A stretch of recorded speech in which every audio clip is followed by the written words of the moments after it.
Jake Miller stood in front of the large metal doors that led to Commander Lisa Brooks' office on the space station New Horizon.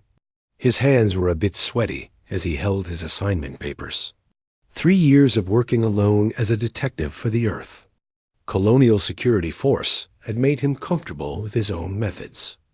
Now everything was about to change. The doors opened with a soft hiss, and Jake walked into the bright office. Commander Brooks sat behind her desk looking at a computer screen. She was a woman in her 40s, with short gray hair and sharp blue eyes that had seen too many difficult situations. "Miller, sit down," she said without looking up from her screen. Jake took the chair across from her desk and waited. The office had large windows that showed the stars and the blue curve of Earth. Far below, ships moved in and out of the station like busy insects. "You know why you are here," Brooks finally said as she turned to face him. "The Interspecies Cooperation Initiative is expanding. We need more mixed teams working together. Humans and aliens solving crimes across the colonies." Jake nodded. He had heard about the program, but never thought he would be picked for it. Most detectives stayed with human partners their whole careers. "Your new partner arrives today," Brooks continued. "She is from the Zephyrian homeworld. Her name is Kira Thiss, and she has excellent records. Top of her class in tracking and combat training." "What should I know about working with a Zephyrian?" Jake asked. He had seen them around the station, but never worked closely with one. Brooks pulled up a file on her screen. "They look like big cats that walk on 2 legs. They have fur that changes color with their moods. Most of the time, it stays purple or blue. Their eyes are golden, and they can see much better than humans in the dark. They are stronger and faster than us, too." She paused and looked at Jake seriously. "But the most important thing is their culture. Honor means everything to them. They form very strong bonds with their partners. Once a Zephyrian trusts you, they will fight to the death to protect you. But earning that trust takes time." "Anything else?" Jake asked. "They communicate a lot through body language." "Watch her tail and ears. If her tail moves fast, she is upset or excited. If her ears go back, she is angry or scared. They also have a very good sense of smell, much better than humans." Brooks stood up and walked to the window. "Your first case together is already waiting. There have been reports of weapons. Smuggling in the asteroid mining colonies. Illegal weapons that could start wars between different systems. We need to find who is selling them and stop the operation." Jake felt a mix of nervousness and excitement. Working with an alien partner would be completely new, but the case sounded important. "She will be here in 1 hour," Brooks said. "I suggest you read her file and prepare yourself. Zephyrians do not like surprises, and they respect partners who come prepared." Jake left the office with Kirith's file in his hands. He went to his small apartment on the station and sat down to read. The file showed a picture of a tall alien with dark purple fur and bright golden eyes. Her face was somewhere between human and cat, with a small nose and pointed ears on top of her head. According to the file, she was 28 years old in human terms. She had worked as a security officer on 3 different space stations and had never failed to solve a case. Her combat scores were higher than most humans could ever reach. She spoke 5 languages, including perfect English. The file also mentioned that she had requested a human partner specifically. Most Zephyrians preferred to work with their own kind, but Kirithis wanted to learn about human investigation methods. 1 hour later, Jake stood in the docking bay waiting for her ship to arrive. The bay was huge with space for 20 ships at once. Workers moved around loading and unloading cargo. The air smelled like fuel and metal. A small silver ship landed on Platform 7. Jake watched as the door opened and a figure stepped out. Kirithis was taller than he expected. She stood about 6.5 feet tall, with long legs and arms. Her purple fur was clean and shiny. She wore a dark blue uniform that fit her perfectly. She walked toward Jake with smooth, confident steps. Her golden eyes looked directly at him as she approached. When she was close enough, she stopped and gave a small bow. "Detective Miller," she said in a clear voice with only a slight accent. "I am Kirithis. I am honored to be your partner." Jake held out his hand for a handshake, but she looked at it with confusion. He remembered that Cepharians probably had different greeting customs. "I am glad to meet you too," he said and put his hand down. "Welcome to New Horizon." She nodded and looked around the busy docking bay. Her nose twitched slightly as she took in all the different smells. Her tail moved slowly behind her in what Jake hoped was a relaxed way. "Commander Brooks told me about our first case," Jake said. "Weapons smuggling in the asteroid colonies. Are you ready to start working right away?" "Yes," Kirithis replied. "I have read the reports during my trip here. The weapons being sold are military-grade plasma rifles. Very dangerous in the wrong hands." They walked together toward the security offices. Jake noticed that other people in the corridors looked at them with curiosity. Mixed human and alien teams were still new and unusual. "Have you worked with humans before?" Jake asked as they entered the elevator. "No," she said. "You are my first human partner. I have studied human investigation methods, but I have never used them in real cases." "Well, I have never worked with a Zephyrian either," Jake said with a smile. "I guess we will both be learning." For the first time, Kirithis showed something that might have been a smile. Her ears moved forward slightly, and her tail stopped its slow movement. "I think we will work well together, Detective Miller," she said. "Humans have a reputation for being very creative in solving problems." They spent the rest of the day going over case files and evidence. Kirithis asked many questions about human investigation techniques. She was especially interested in how humans interviewed suspects and witnesses. Jake was impressed by how quickly she learned. Her questions were smart and showed she understood the complexities of the case. By the end of the day, he felt optimistic about their partnership, but as they prepared to leave the office, Jake noticed something strange. Kirithis seemed more restless than she had been in the morning. She kept shifting in her chair, and her tail moved more often. There was also a faint sweet smell in the air that had not been there before. Jake decided not to mention it. Maybe she was just tired from traveling. Tomorrow they would start their investigation in the asteroid colonies, and he wanted both of them to be ready. 3 weeks had passed since Jake and Kirithis started working together. Their investigation into the weapons smuggling had made good progress. They had tracked the illegal plasma rifles to several mining stations in the asteroid belt and identified 3 possible suspects. But Jake was becoming more worried about his partner every day. Kirithis' behavior was getting stranger and stranger. At first, he thought she was just adjusting to working with a human. Now he was not so sure. The changes had started small. She began grooming her fur more often during the day. Jake would look over and see her licking her paw and smoothing down her purple fur. When he asked if everything was okay, she would stop and say she was fine. Then came the restlessness. Kirithis had trouble sitting still during briefings. Her tail would lash back and forth like an angry cat. She would shift in her chair and look around the room as if searching for something. Her golden eyes seemed brighter than before, and her pupils would get very large for no reason. The sweet smell that Jake had first noticed was getting stronger too. It reminded him of flowers mixed with something else he could not identify. The smell seemed to come from Kirithis herself, and it was starting to affect him in weird ways. He found himself more alert when she was around. His heart would beat faster, and he felt strangely protective of her. Other crew members on the station were starting to notice too. Jake saw how they looked at him, and Kirithis when they walked through the corridors together. Some of the alien crew members would step aside and give them extra space. A few humans stared at Kirithis in a way that made Jake uncomfortable. Miller, Commander Brooks, called him into her office on a Tuesday morning. "How are things going?"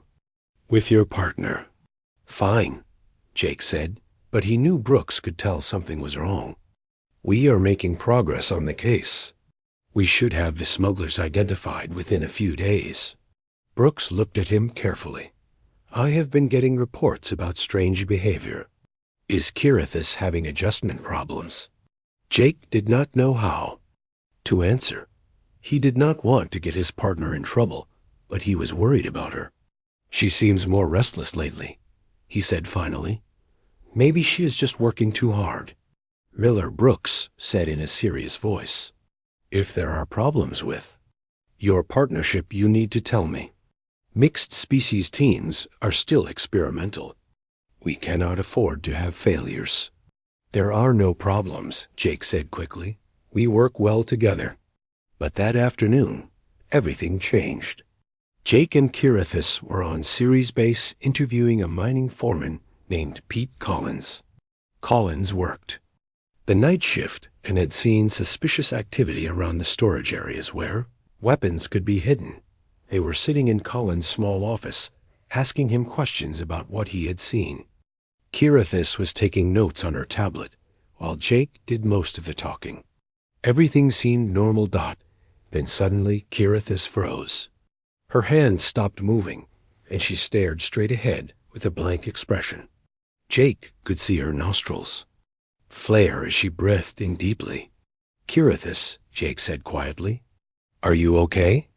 She turned to look at him, and Jake saw that her golden eyes had changed completely. Her pupils were huge black circles that took up most of her eyes. The purple fur on her neck and arms was standing up. A low sound came from deep in her throat. It was not quite a purr, and not quite a growl.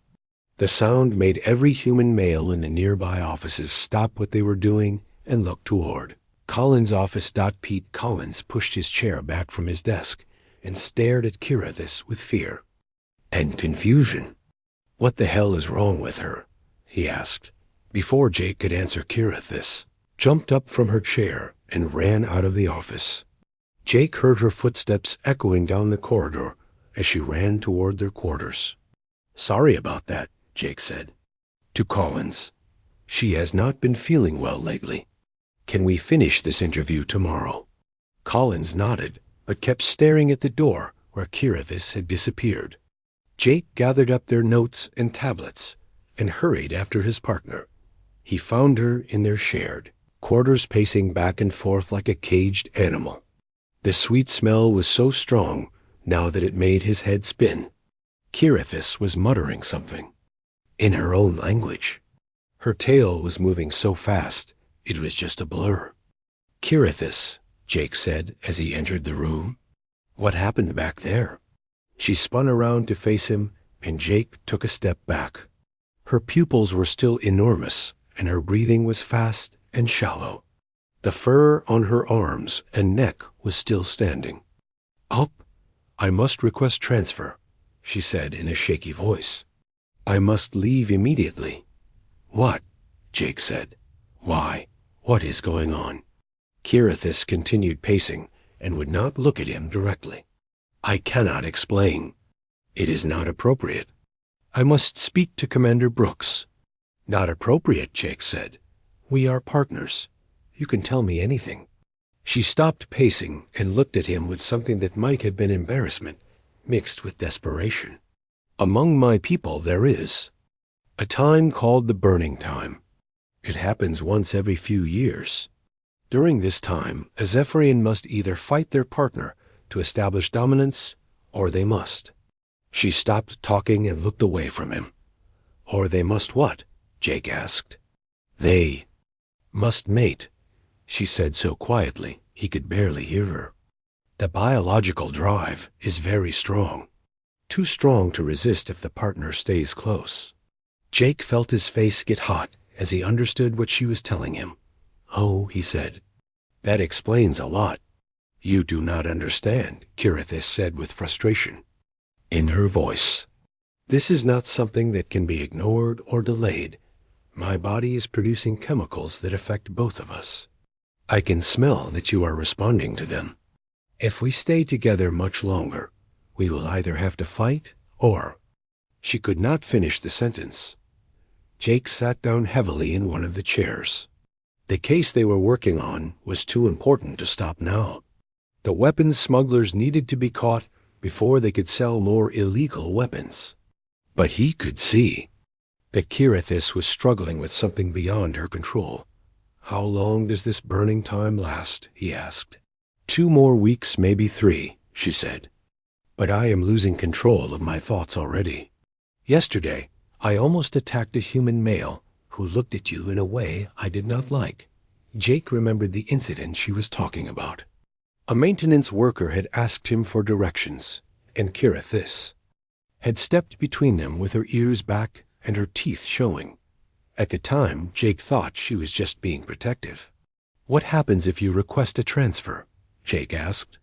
"The paperwork will take at least a month to process," she said. "By then the burning time will be over, but our case will be ruined. The smugglers will have time to move their operations somewhere else." Jake stood up and started pacing himself.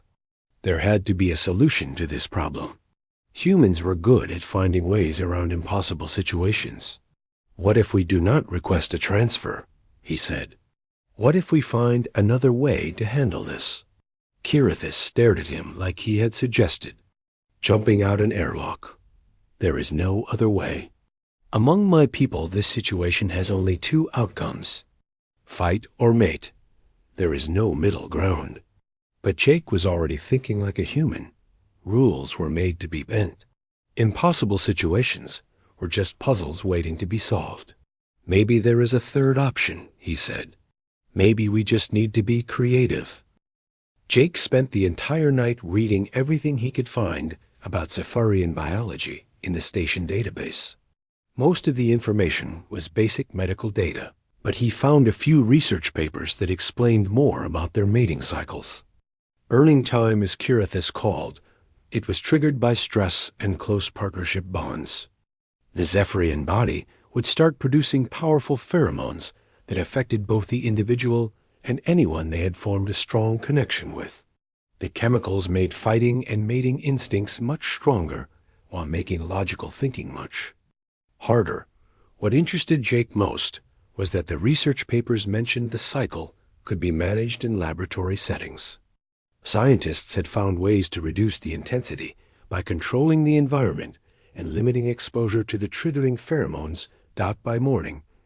Jake had a plan. It was crazy and probably dangerous, but it was better than giving up on their case. He found Kirithis in the station gym at 5 in the morning. She was running on a treadmill at a speed that would have killed most humans. Her purple fur was dark with sweat, and her breathing was heavy. The sweet smell was so strong it made Jake dizzy just walking into the room. "I have an idea," he said. As she slowed down the machine, Kirithis looked at him with tired eyes. "Jake, I barely slept last night. Every instinct in my body is telling me to either challenge you to combat or to do things that would make us both uncomfortable. I do not think ideas will help. Just listen," Jake said. "I spent all night researching your biology. The pheromones that are causing this problem can be filtered out. We can modify our environmental suits to block them. We can also limit our time alone together and use backup officers for support." Kirithis stepped off the treadmill and stared at him. "You want to work around my mating cycle?" "Yes," Jake said. "Humans are good at working around problems we cannot solve directly." "That is impossible," she said. "You cannot just ignore millions of years of evolution." But Jake was already pulling up technical specifications on his tablet. "Look, I found the chemical composition of your pheromones in the research database. Our environmental suits already filter out toxic gases. We just need to add a few more compounds to the filter list." He showed her the data on his screen. "We can also set up a rotation system. Other officers can back us up during interviews and searches. We limit our time in small spaces together. Kirithis read the information on the tablet. Her tail was moving slowly, which Jake had learned meant she was thinking hard about something. "This has never been tried before," she said. "In my culture, when the burning time comes, there are only two choices. What you suggest goes against every instinct I have." "Maybe that is why it might work," Jake said. "Your instincts expect you to fight me or mate with me.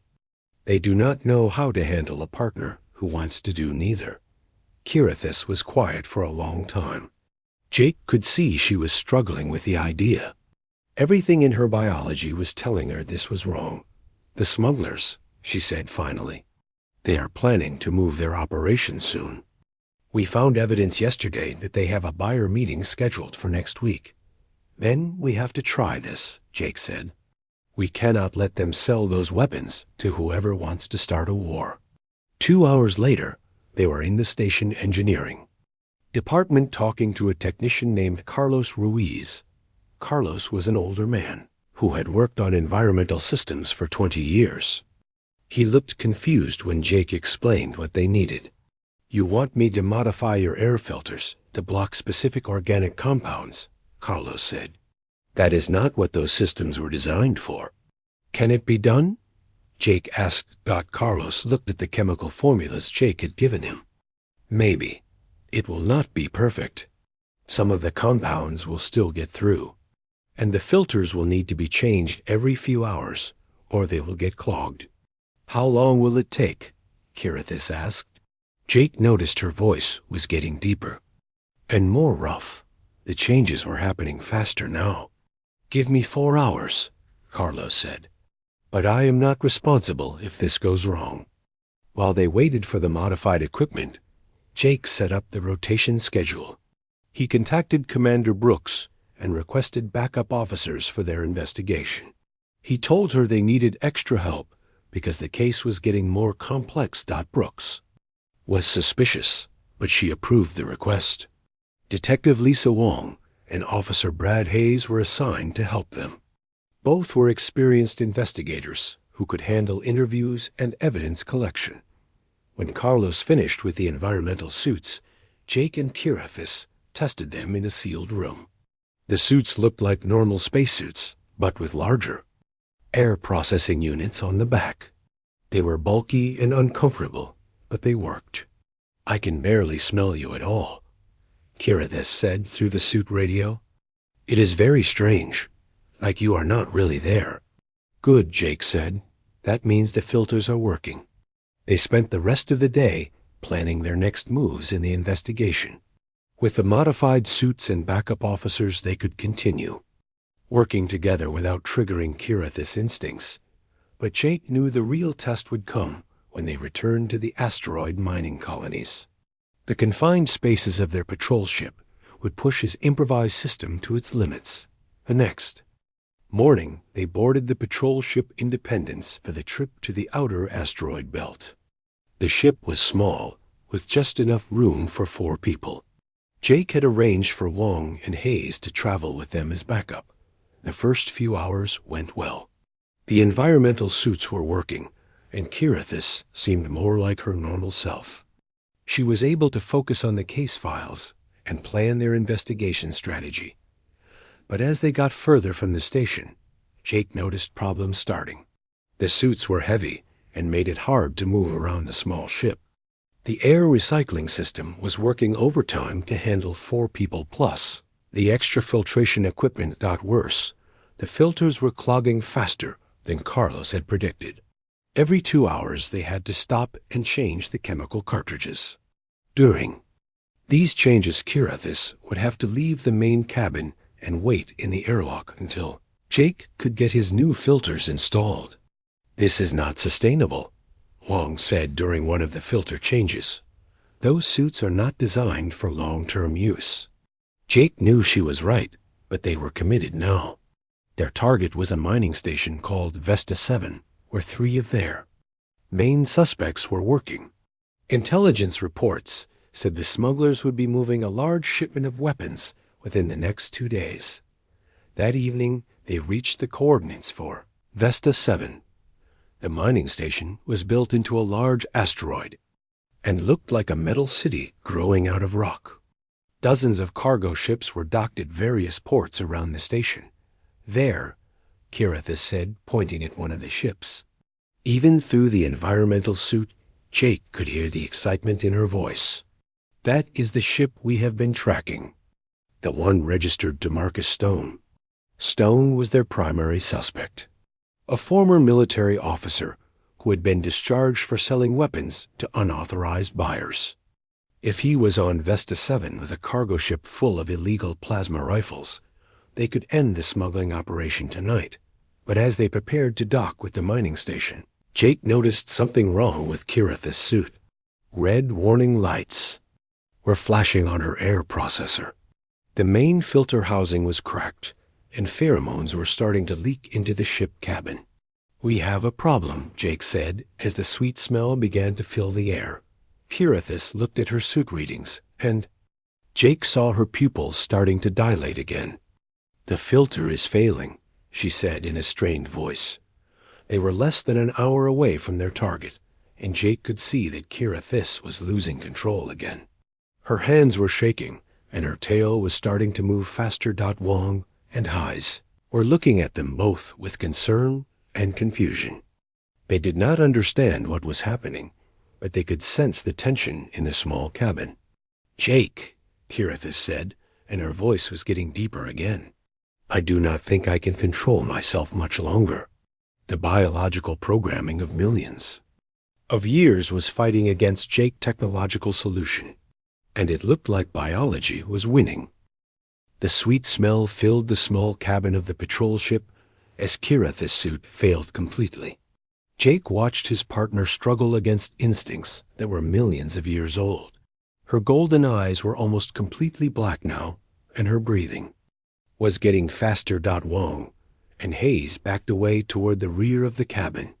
They could sense something dangerous was happening, but they did not understand what.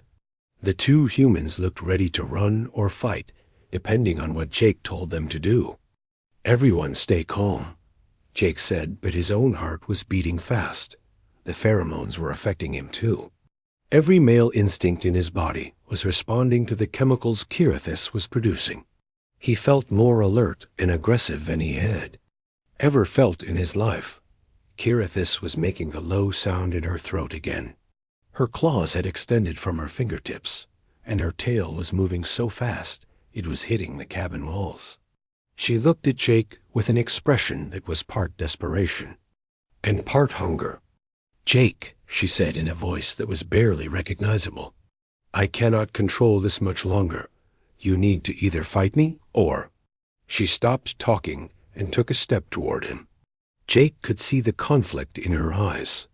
Part of her was still the professional detective he had been working with, but a larger part was becoming something else entirely. "We are 30 minutes from the target," Heise said from the back of the cabin. "Maybe we should abort and return to the station." "No," Jake said firmly. "Those weapons will be gone by tomorrow. This is our only chance to stop the smuggling operation." He looked directly at Kirithis even though every survival instinct told him to look away. "I have an idea, but I need you to trust me." "Trust," she said, and laughed in a way that sounded nothing like her normal laugh. "Right now, I want to either kill you or mate with you. Trust is not something I can feel." Jake took a deep breath and did something that no Zephyrian in history had ever experienced. Instead of responding to her biological signals with fight or flight, he treated her like a professional partner who was dealing with a difficult situation. "Kirithis, listen to me," he said in a calm, steady voice. "You are one of the best hunters I have ever worked with. Right now, your senses are at their peak. Your strength and speed are better than they have ever been. We can use that." She stopped moving toward him and tilted her head like a confused animal. "What?" she said. "Those smugglers down there have weapons that could kill thousands of people." Jake continued. "They think they are safe, because no one has been able to catch them. But they have never faced a Zephyrian in full burning time mode. Jake could see he had her attention now. The predator part of her mind was listening even if the logical part was mostly gone. "You want to fight someone," Jake said. "You want to hunt and catch prey. Well, there are 3 armed criminals down there who deserve everything you can give. Them?" For the first time since her suit failed, Kirithis stopped making the threatening sound. Her head turned toward the view screen that showed Vesta 7 mining station. "Hunt," she said, and Jake heard something different in her voice. They... Desperate need was still there, but now it had a target. Long Haze, Jake said without taking his eyes off Kirithis. "Change of plans. We are going in fast and hard. Kirithis is going to track the suspects while we provide backup and secure the evidence." "Are you sure about this?" Wong asked. "She. Looks like she might attack anything that moves." "She will attack the right targets," Jake said with more confidence than he felt. "Kirithis, can you smell the suspects from here?" She breathed in deeply, and her nostrils flared. "Yes, 3 humans. One of them handled weapons recently. Another one is afraid and sweating. The third smells like ship fuel and metal." Her pupils were still huge, but now they were focused on something other than Jake. The hunting instincts that were part of her mating cycle had found a different outlet. "Good," Jake said. "We dock in 20 minutes. Wong and Hayes will secure the docking area. Kirithis and I will track down Stone and his partners." They spent the next 20 minutes planning their assault. Jake had to be careful about how he gave instructions to Kirithis. She was still affected by the pheromones, but her focus had shifted from mating to hunting. As long as he could keep her pointed at the criminals instead of at him, they might be able to pull this off. The docking with Vesta 7 went smoothly. The mining station was busy with workers changing shifts and cargo ships loading and unloading. No one paid attention to another patrol ship arriving. Jake and his team moved through the station corridors quickly. Kirithis led the way, following scents that only she could detect. Her movements were different now. She moved like a big cat stalking prey. Every step was careful and silent.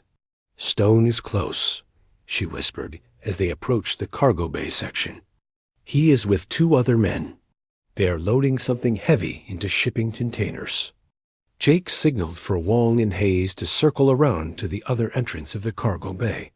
Through the small window in the door, he could see 3 men working around a pile of long metal cases. Even from a distance, he could tell the cases were designed to hold military weapons. "Those are definitely plasma rifles," Jake said quietly. "We have them." But as they prepared to move in, Kirithis suddenly went completely still. Her ears were pointed forward, and her tail stopped moving. "What is it?" Jake asked. "More people coming," she said.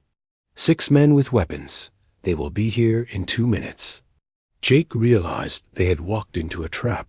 Stone and his partners were not just loading weapons, they were meeting with buyers. In 2 minutes, the cargo bay would be full of armed criminals, and his team would be outnumbered 3 to 1. "We need to move now," Jake said into his radio. "Wong, Hayes, get ready." But before anyone could respond, Kirithis made a sound that Jake had never heard before. It was part roar and part scream, and it came from somewhere deep in her chest. Every person in the cargo bay stopped what they were doing and looked toward the sound. "What the hell was that?" one of the smugglers said. They were about to find out what a Zephyrian in full burning time mode could do when focused on the right targets. Kirithis crashed through the cargo bay door like it was made of paper. Her claws were fully extended, and her teeth were showing in what could not be called a smile. The sweet smell of her pheromones filled the large room. Marcus Stone grabbed for his weapon, but Kirithis was already moving. She covered the distance between them in 2 huge leaps. Her claws caught him in the shoulder and spun. him around before he could draw his gun. The other smugglers tried to scatter, but there was nowhere to go in the enclosed cargo bay. Kirithis moved between them like a force of nature.